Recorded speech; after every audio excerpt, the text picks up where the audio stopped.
స్థాయిలో ఉన్నోళ్ళు ఎవరైనా రాజీనామా చేస్తే ఒక అర్థం ఉంటుంది. ఇప్పుడు విజయసాయిరెడ్డి రాజీనామాకు ఒక అర్థం ఉంది. ఆ స్థాయిలో చేసినోడు జీర్ణించుకోలేకపోయారని.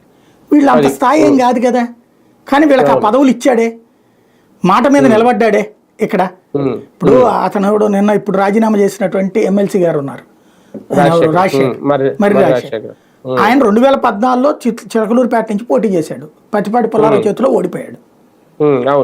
2019లో టికెట్ ఆశించాడు. మళ్ళీ ఆశించినప్పుడు ఈయన సామాజిక సమీకరణం తీసుకొచ్చి అక్కడ కమ సామాజిక వర్గమే కదా ఇద్దరు కూడా, ఇతను కూడా అదే సామాజిక వర్గం కదా, ఒకే చోట ఇద్దరి మధ్యన ఆపోజిట్ ఉంటే ఆ సామాజిక వర్గం ఓట్లు అటే వెళ్తాయి కమ సామాజిక వర్గానికి.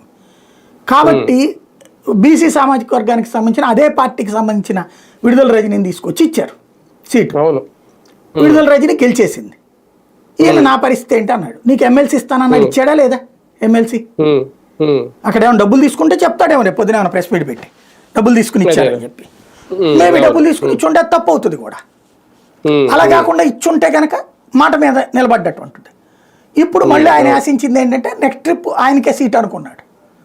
కానీ మళ్ళీ విడుదల రజనీని మొన్నటిసారి గుంటూరు 2కి తీసుకొస్తే పోనీ అతను ఎక్స్పెక్ట్ చేసింది ఏంటి, మొన్న 2024లో సీట్ ఇస్తారని. అక్కడ అతను మోసపోయాడు ఓ రకంగా. ఎందుకని అక్కడ తీసుకెళ్లి కావటి మనోహర్ నాయుడిని పెట్టడం, గుంటూరు మేయర్ని తీసుకెళ్ళి. ఇక జీవితం